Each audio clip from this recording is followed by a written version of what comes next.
గత 1 week or 10 days నుంచి income tax returns ఎవరైతే ఫైల్ చేశారో వాళ్ళందరూ చాలా పానిక్ అవుతున్నారు. అంటే అందరూ కాదు. ఎవరైతే ఫేక్ డిడక్షన్స్ క్లెయిమ్ చేశారో, ఫేక్ ఎగ్జంప్షన్స్ క్లెయిమ్ చేశారో, రాంగ్ ఐటీఆర్స్ ఫైల్ చేశారో వాళ్ళందరికీ కూడా మెసేజెస్ వస్తున్నాయి అండ్ వాళ్ళకి మెయిల్స్ కూడా వస్తున్నాయి. మీరు తప్పు రిటర్న్ ఫైల్ చేశారు, మీకు రిస్క్ అనాలిసిస్లో మీది ఐడెంటిఫై అయింది, మీరు వెంటనే అప్డేటెడ్ రిటర్న్ కానీ రివైజ్ రిటర్న్ కానీ వేసుకొని అది సరిచేసి ప్రాపర్గా ట్యాక్స్ కట్టకపోతే కనుక మీ మీద పెనాల్టీ చర్యలు తీసుకోబడతాయి అని చెప్పని మెయిల్స్ మెసేజ్లు వస్తున్నాయి. ఇలా అందరికీ కాదు, ఎవరైతే ఫేక్గా క్లెయిమ్ చేస్తారో అంటే తప్పు డిడక్షన్స్ అంటే కావాలని ఇన్కమ్ ట్యాక్స్ రిఫండ్ కోసం అని చెప్పని ఇలా క్లెయిమ్ చేశారో వాళ్ళకే ఇవన్నీ కూడా ఇబ్బందులండి.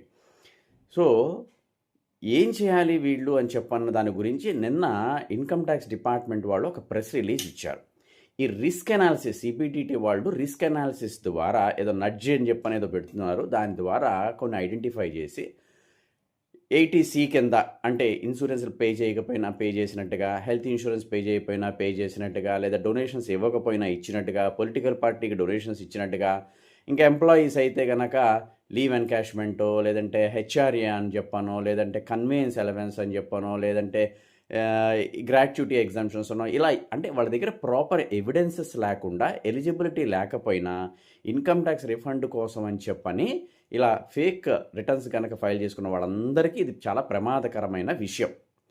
మరి నిన్న వాళ్ళు ఇచ్చిన ప్రెస్ రిలీజ్లో ఏంటంటే ఆల్రెడీ అసెస్మెంట్ 21-22 నుంచి 24-25 వరకు ఇప్పటికీ 21 లక్షల మంది ఈ ఫెసిలిటీని అవైల్ చేసుకొని దాదాపు 2,500 కోట్లు కట్టారట.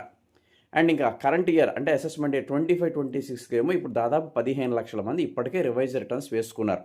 ఎందుకంటే ఈ అవకాశం రివైజ్ రిటర్న్స్ వేసుకునే అవకాశం 31 డిసెంబర్ అంటే ఇంకా హార్డ్లీ 1 వీకే ఉంది.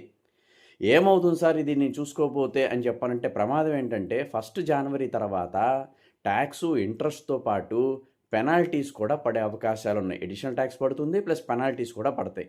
కాబట్టి మీరు ఎవరైనా సరే ఇలా ఐటీ రిఫండ్ కోసం అని చెప్పని ఫేక్ డిడక్షన్స్, ఫేక్ ఎగ్జామ్షన్స్ కనుక క్లెయిమ్ చేసుకున్నా, లేదంటే కొన్ని ఇన్కమ్స్ని డిస్క్లోజ్ చేయకపోయినా అది వాళ్ళ అనాలిసిస్లో కనుక ఐడెంటిఫై అయితే చాలా ప్రమాదకరం అండి.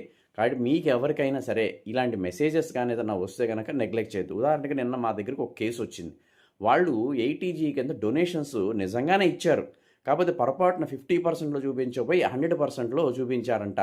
దానివల్ల వాళ్ళకి రిఫండ్ అయితే వచ్చింది కానీ ఇప్పుడు నోటీస్ వచ్చింది. సో ఇప్పుడు ఆ రిఫండ్ పే చేయాలి, ట్యాక్స్ పే చేయాలి, ఇది ఇంట్రెస్ట్ కూడా పే చేయాలి. సో జాగ్రత్తగా చెక్ చేసుకొని మీరు చార్టర్డ్ అకౌంట్